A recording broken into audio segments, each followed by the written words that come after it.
நாய், பூனை மற்றும் சிம்னி அடுப்பு. ஒரு பனி பிரதேசத்தில் ஒரு அழகான வீடு இருந்துச்சு. அங்கே ரொம்பவே குளிரும் அப்படின்றதுனால எப்போவுமே அங்கே கதகதப்பாக தான் இருப்பாங்க. அந்த வீட்டில் எரிஞ்சிட்டு இருந்த புகை கூண்டுக்கு மேலே ஒரு குட்டி பூனை ஏற ஆரம்பிச்சு. ஏறும்போது தவறி அந்த புகை கூண்டுக்குள்ளே விழுந்துருச்சு. இதை அந்த வீட்டில் வளர்ப்பு நாய் ஒன்று கவனிச்சிச்சு.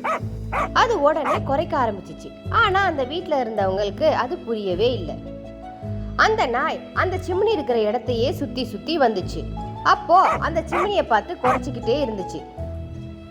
அப்பவும் அந்த வீட்டுல இருந்தவங்களுக்கு புரியாம காமெடி பண்ணி சிரிச்சிட்டு இருந்தாங்க. அப்போ அந்த நாய் துணி துவைக்கிற ஒரு பக்கெட்ல இருந்து துணியை எடுத்துட்டு வந்து அந்த சிம்னி பக்கத்துல வந்து போட்டுச்சு. உடனே சந்தேகம் அடைஞ்சவங்க அந்த சிம்னிக்குள்ள டார்ச் லைட் அடிச்சு பார்த்தாங்க. அங்க ஒரு குட்டி பூனை மாட்டிட்டு இருந்தது தெரிஞ்சுது. உடனே பத்திரமா அந்த குட்டி பூனையை அங்கிருந்து மீட்டு எடுத்தாங்க. அந்த குட்டி பூனை ஃபுல்லா கருப்பா இருந்தது. உடனே அந்த நாய் அதுக்கு தடவி கொடுத்து அந்த கருப்பை எல்லாத்தையும் எடுத்து விட்டுச்சு. அவங்க 2 பேரும் நல்ல நண்பர்களா அந்த வீட்லயே ரொம்ப காலம் வாழ்ந்தாங்க.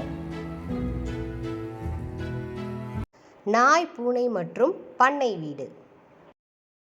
ஒரு ஃபார்ம் ஹவுஸ்ல நிறைய ஆடு, மாடு, கோழிகளை வளர்த்து வந்தாங்க. ஒரு நாள் பயங்கர மழை பெஞ்சுது. அப்போ இடி தாக்குனதுல அந்த ஃபார்ம் ஹவுஸ் தீப்பிடிச்சு எரிய ஆரம்பிச்சுது. இத பார்த்து அவங்க வளர்த்து வந்த வளர்ப்பு நாய் குறைக்க ஆரம்பிச்சுது. அந்த வீட்டோட கதவை உடைக்கிறதுக்கு அது ட்ரை. அந்த ஃபார்முக்குள்ள ஒரு பூனையும் 2 கண்ணுக்குட்டியும் இருந்துச்சு. சத்தம் கேட்டு வந்த அந்த ஃபார்ம் ஹவுஸோட ஓனரும் அந்த நாயும் ஒன்று சேர்ந்து அந்த கதவை உடைச்சி உள்ள போனாங்க. உள்ள அந்த 2 கண்ணுக்குட்டிகளையும் பத்திரமா அந்த பூனை பாதுகாத்து ஒரு இடத்துல உட்கார வச்சிருந்துச்சு. இவங்க 2 பேரும் உள்ள போய் எல்லாரையும் வெளியே சேஃபா கொண்டு வந்தாங்க. வெளியே வந்த உடனே அந்த ஃபார்ம் ஹவுஸ் முழுசா இடிஞ்சு விடிஞ்சிச்சு. ஒரு தார்பாய் போட்ட ஷீட்ல எல்லா அனிமல்ஸையும் அவங்க தங்க வச்சாங்க. அந்த நாயும் பூனையும் அன்னையிலிருந்து ஒரு நல்ல நண்பர்களா அந்த ஃபார்ம்லயே சுத்தி வந்துச்சு. பேக்கரியை காத்த நாயும் பூனையும். ஒரு ஊர்ல ஒரு பேக்கரிக்கு காவலா ஒரு நாய் இருந்தது. ஒரு நாள் அந்த வழியா ஒரு பூனை நடந்து வந்துட்டு இருந்துச்சு. அப்போ அந்த பேக்கரியில இருந்து ஏதோ புகை வர்ற மாதிரி அதுக்கு தெரிஞ்சுது. உடனே கத்தி அந்த நாயை எழுப்புச்சு. அது மட்டும் இல்லாம அந்த ஊர்ல இருக்கிற எல்லா வீட்டு ஜன்னலையும் போய் கத்தி கத்தி எல்லாரையும் எழுப்பி விட்டுச்சு. ஏதோ எமர்ஜென்சி நினைச்சு அந்த ஊர்ல இருக்கிற எல்லாரும் வெளியே வர ஆரம்பிச்சாங்க. அதுக்குள்ள நாயும் பூனையும் அந்த கேட்டை உடைச்சுக்கிட்டு உள்ள போச்சுங்க. உள்ள போய் அவங்களோட ஓனரை எழுப்பி பேக்கரிக்குள்ள போய் பார்க்கும்போது அங்க இருந்த ஒரு அவன் தீப்பிடிச்சு எரிய ஆரம்பிச்சுது. உடனே அந்த பேக்கரி ஓனர் தண்ணி எடுத்துட்டு வந்து அணைக்க ஆரம்பிச்சாரு. ஆனாலும் அது அணையவே இல்லை. அங்க இருக்கிற ஊர்க்காரங்க எல்லாரும் ஒன்னா சேர்ந்து வந்து அந்த நெருப்பை கொஞ்சம் கொஞ்சமா அணைச்சாங்க.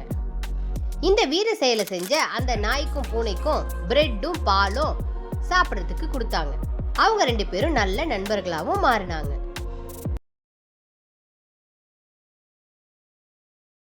ஒரு மலை கிராமத்துல இருந்த மக்கள் எல்லாருமே ரோப் பிரிட்ஜ் மூலமா தான் அடுத்தடுத்த தெருவுக்கு போயிட்டு இருந்தாங்க. அந்த கிராமத்தை ஒட்டியே 2 மலைகளை இணைக்கிற ஒரு பெரிய மரப்பாலம் இருந்துச்சு. ஒரு நாள் அந்த மரப்பாலத்துக்கு பக்கத்துல 2-3 குழந்தைங்க விளையாட போனாங்க. இத பார்த்து அங்க இருந்த ஒரு நாய் பயங்கரமா குலைக்க ஆரம்பிச்சுது.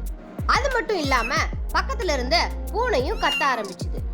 பூனையும் நாயும் அவங்கள பயமுறுத்துறதா நினைச்சு அந்த குழந்தைங்க பயப்பட்டாங்க. ஆனா அந்த நாய் அவங்கள அந்த இடத்துல இருந்து போகாத அளவுக்கு தடுத்துச்சு. ஏன்னா அந்த மரப்பாலம் இடிஞ்சு விடுற நிலைமையில இருந்துச்சு. அந்த குழந்தைங்க கொஞ்சம் கூட பயப்படாம முன்னேறி போக ஆரம்பிச்சாங்க. அப்போ அந்த மரப்பாலம் ஆட ஆரம்பிச்சுது. அதுல இருந்த மரப்பலகைங்க எல்லாம் கொஞ்சம் கொஞ்சமா சரிய ஆரம்பிச்சுது. பயந்து போன இந்த குழந்தைங்க எல்லாரும் பின்வாங்க ஆரம்பிச்சாங்க. அந்த பாலம் இடிஞ்சு விழுறதுக்குள்ள அவங்க எல்லாரும் பின்னாடி போயிட்டாங்க. அங்க வந்த அவங்களோட ஃபேமிலியும் இந்த குழந்தைங்களும் அந்த நாயையும் பூனையும் கட்டி பிடிச்சி சந்தோஷமா தேங்க்யூ சொன்னாங்க.